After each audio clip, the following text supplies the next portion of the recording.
Welcome to part 3 of our Picasso-inspired shape portrait.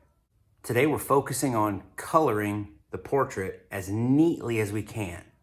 We're going to try to be selective with our colors. Because I already know what colors the background needs to be, I'm going to start with the background, and then I'm going to make my decisions about the portrait based on how the background looks when it's complete. Whatever you choose to color with, remember, the neater you color it, the more successful your artwork is going to look at the end. I like to outline my shapes before I color them in. Sometimes I even outline them 2 or 3 times to put a nice thick border around the edges of a shape, because I want to be 100% sure that I'm not going to accidentally go out of the lines and create a mistake. If you need to turn your paper sideways to better reach an area that you're trying to color, make sure you do that. Coloring it neatly is the highest priority right now. So if you have to color upside down just because you can reach better, then that's exactly what you should do. So now the background is finished. I use the color wheel in my background. Your background might be a realistic place. It might be some other kind of design or pattern. Because my background already has a lot of colors in it, I'm going to try really hard not to introduce too many new colors when I start coloring the actual portrait.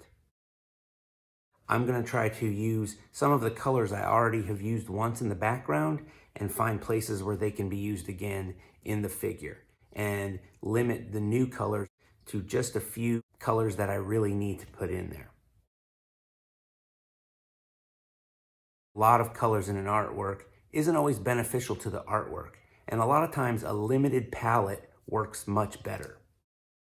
So here's our finished portrait. You can see that I tried to include as few new colors as possible when I started doing the figure.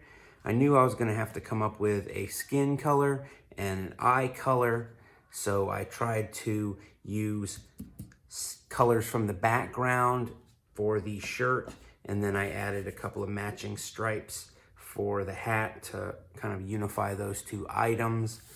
Things like details are what make it look more realistic. So the more details you can add, even though you're just using shapes, it's still going to look relatively realistic, and people might be able to identify it as you if you use identifiable details. So one last detail I'm going to add that I think might be kind of fun and interesting is on my name tag down here, there is a picture of me on my name tag. So I thought, well, wouldn't it be kind of funny to include a copy of the same portrait, but in like a miniature version?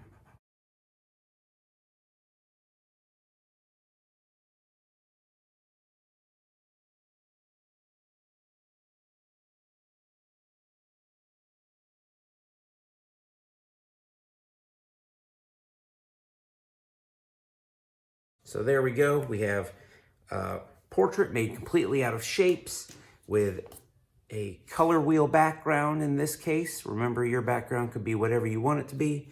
And the entire portrait is colored in as neatly as possible. So I hope you enjoyed this activity, and I will see you next time. Bye.